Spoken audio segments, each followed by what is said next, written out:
நேற்று மார்னிங் எந்திக்கவே ரொம்ப லேட் ஆகிடுச்சு. ஸோ பிரேக்ஃபாஸ்ட்டும் லேட்டாக தான் சாப்பிட்ருந்தோம்.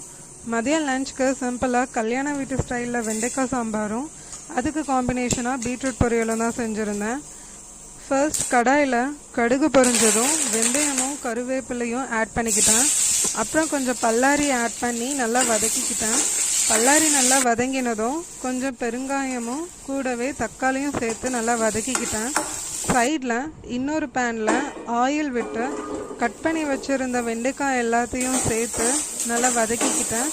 வெண்டைக்காய் நல்லா ஃப்ரை ஆனதும் பல்லாரி தக்காளி கூட சேர்த்து தண்ணி ஆட் பண்ணி கூடவே 2 டேபிள் ஸ்பூன் சாம்பார் பொடியும் சேர்த்துக்கிட்டேன். அப்புறம் லாஸ்ட்டாக குக்கரில் வச்சுருந்த பருப்பை நல்லா மசிச்சு ஆட் பண்ணிக்கிட்டேன். அவ்வளோதான், நம்ம கல்யாண வீட்டு ஸ்டைல் சாம்பார் சூப்பராக ரெடி ஆயிடுச்சு.